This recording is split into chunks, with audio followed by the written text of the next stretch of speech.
Anyway, para sa bantang power crisis sa 2015, noong nakaraang linggo, inaprubahan sa House Committee on Energy ang panukala na nagsasaad ng plano ng gobyerno na sagutin ang gastos ng mga negosyanteng sasali sa Interruptible Load Program.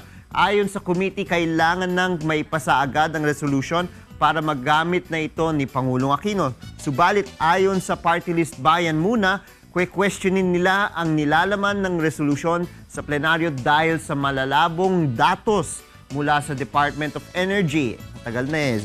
Magkano, ilang porsyento, ilan ang isisingil sa mga Saan kukunin yung budget, pambayad? sa mga consumers at iba pa. Hindi rin umano malinaw kung magkano ang magagastos sa paggamit ng Interruptible Load Program dahil hindi pa nagbibigay ng eksaktong halaga ang DOE. Bakit nga bang tagal ko?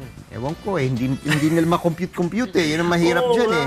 Di ba usually naman may projection yung mga ganyan, yung mga DOE. Oh, I think yung problema dito, hindi nila ma-predict yung gasoline prices, yung diesel prices. Because dahil ang Interruptible Load Program, yan ay gagana sa diesel engine. Yeah. So kung akyat yung pan, yun ang mahirap. Can't they peg it dun sa medyo mataas-taas na presyo para just in case na ano? Yung Di ba average na nilalaro ng Oo, pwede presyo. naman averaging. Ganyan. Well, ang lalabas kasi dyan ang tanong, ipapasa ba sa consumers Yeah. o sasagutin ng malampaya?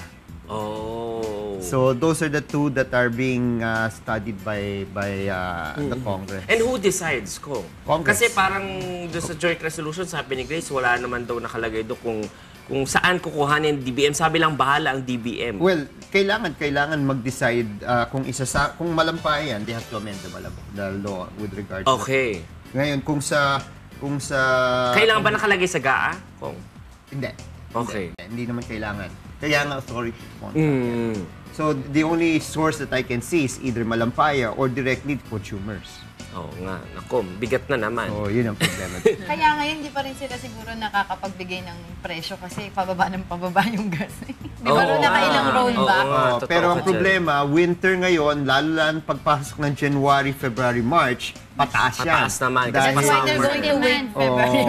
Dahil, syempre, pag lumalamig, yung mga northern countries, bumibili ng mas maraming diesel, pang painit ng mga, Tama. Yung mga mga- bahay nila.